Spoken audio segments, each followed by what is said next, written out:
ಪ್ರತಾಪ್ ಸಿಂಹಗೆ ticket miss. Congress ಪಡೆ ಲೇವಡಿಯನ್ನ ಮಾಡಿದೆ. ಸಂಸದ ಪ್ರತಾಪ್ ಸಿಂಹ ಕಾಲೆಳೆದಿದ್ದಾರೆ ಕಾಂಗ್ರೆಸ್ನ ನಾಯಕರು.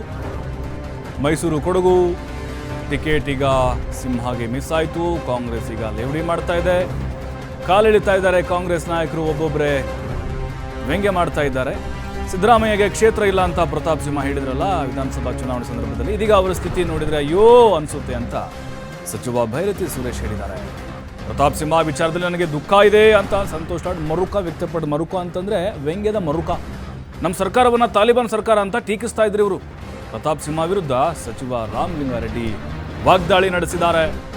ನೋಡಿ, ಈಗ ಕಾಂಗ್ರೆಸ್ನವ್ರಿಗೆ ಒಂದು ರೀತಿ ಅಸ್ತ್ರ ಸಿಕ್ಕಿಗೆ. ಯಾಕಂದ್ರೆ ಪ್ರತಾಪ್ ಸಿಂಹ ಮಾತಾಡಿದ್ರು, ಸಿದ್ದರಾಮಯ್ಯ ವಿರುದ್ಧ ಅಬ್ಬರಿಸ್ತಾ ಇದ್ರು, ಕಾಲಿಡ್ತಾ ಇದ್ರು, ಕಿಚಾಯಿಸ್ತಾ ಇದ್ರು. ಈಗ ಒಂದು ಒಳ್ಳೆ ಟೈಮ್ ಇದೆ ಅವ್ರಿಗೂ ಕೂಡ ಮಾತಾಡೋಕ್ಕೆ, ಹಾಗಾಗಿನೇ ಕಾಲೆಳೆದಿದ್ದಾರೆ. ಪ್ರತಾಪ್ ಸಿಂಹ ಅವರಿಗೆ I know it's unfortunate, is a good friend of mine. ಅವರಿಗೆ ಸಿಕ್ಕಿಲ್ಲ ಅಂತಕ್ಕಂಥದ್ದು ನನಗೆ ಒಂಥರ ಬೇಜಾರಿದೆ. So I wish him a good luck. ಆಗಬಾರ್ದಾಗಿತ್ತು ಈ ತರ, because whatever it is, even across cutting across the party, I feel we should respect everybody. It happens in politics. ಅವ್ರೇನಂತಂದ್ರೆ ಸಿದ್ದರಾಮಯ್ಯ ಅವ್ರನ್ನ ಜಾಸ್ತಿ ಬೈದರೆ ಅದೇನೋ ಒಂದು ಶಬಾಷ್ಗಿರಿ ಸಿಗ್ತದಂತ ಆ ಒಂದು ಪ್ರಯತ್ನ ಮಾಡಿರ್ಬೋದು ಅಂತ ನನ್ನ ಅಭಿಪ್ರಾಯ. I am not blaming an allegation. ನನಗೆ ಗೊತ್ತಿಲ್ಲ ಅದ್ರ ಬಗ್ಗೆ.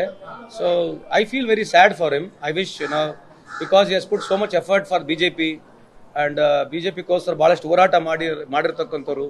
ಸೊ ಅವರಿಗೆ ಸಿಕ್ಕಿಲ್ಲ ಅಂತಕ್ಕಂಥ ನನಗೆ ಒಂಥರ ಬೇಜಾರಿದೆ. ಬಹಳ ಪ್ರಾಮಾಣಿಕ ವ್ಯಕ್ತಿ ಅಂತ ಹೇಳ್ಕೊತಾ ಇದ್ರು.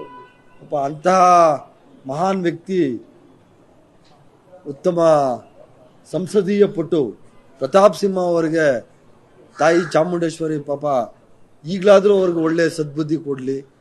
ಯಾವತ್ತೂ ಅಧಿಕಾರ ಸಿಕ್ಕಾಗ ಈಗಬಾರ್ದು, ಬೇರೆಯವ್ರನ್ನ ಕೀಳಾಗಿ ಮಾತಾಡಬಾರ್ದು ಅನ್ನೋದಕ್ಕೆ ಇವತ್ತು ಪ್ರತಾಪ್ ಸಿಂಹ ಅವರಿಗೆ ಒದಗಿ ಬಂದಿರುವಂತಹ ಈ ದುಸ್ಥಿತಿನೇ ಎಲ್ಲರಿಗೂ ಉದಾಹರಣೆಯಾಗಿ ಎಲ್ಲ ರಾಜಕಾರಣಿಗಳಿಗೂ ಇದು ಒಂದು ಮಾದರಿ ಆಗಬೇಕು. ಯಾವತ್ತೇ ಆಗಲಿ ಇನ್ನೊಬ್ಬರ ಬಗ್ಗೆ ಕೀಳಾಗಿ ಮಾತಾಡೋದನ್ನ ರಾಜಕಾರಣಿಗಳು ನಿಲ್ಲಿಸಬೇಕು ಅನ್ನೋದಕ್ಕೆ ಪ್ರತಾಪ್ ಸಿಂಹನೇ ಅತ್ಯಂತ ಉತ್ತಮವಾದ ಉದಾಹರಣೆ. ಪ್ರತಾಪ್ ಸಿಂಹ ಅವರಿಗೆ ಟಿಕೆಟ್ ಸಿಗೋದಿಲ್ಲ ಅಂತ ಗೊತ್ತಿತ್ತು. ಅನಾವಶ್ಯಕವಾಗಿ ಟೀಕೆ ಮಾಡಿ ಅವರು ಇವತ್ತು ಸ್ಥಾನವನ್ನು, ಅಂದರೆ ಸೀಟ್ ಕೊಡೋದನ್ನು ಇವತ್ತು ತಪ್ಪಿಸ್ಕೊಂಡಿದ್ದಾರೆ. ಇದು ರಾಜಕೀಯದಲ್ಲೇ ಇಲ್ಲದೇ ಇರ್ತಕ್ಕಂಥವ್ರನ್ನ ಇನ್ನೂ ಅನೇಕರು ಇದರಲ್ಲಿ ಮೈಸೂರಲ್ಲಿ ಪಕ್ಷಕ್ಕೆ ದುಡಿದಂಥವ್ರು, ರಾಮದಾಸ್ ಇದ್ರು, ಇನ್ನೂ ಬೇರೆ ಬೇರೆ ದೊಡ್ಡ ದೊಡ್ಡ 20-30 ವರ್ಷಗಳಿಂದ ಕೆಲಸ ಮಾಡಿದಂಥವರೆಲ್ಲ ಇದ್ದರು. ಅದನ್ನೆಲ್ಲ ಬಿಟ್ಟು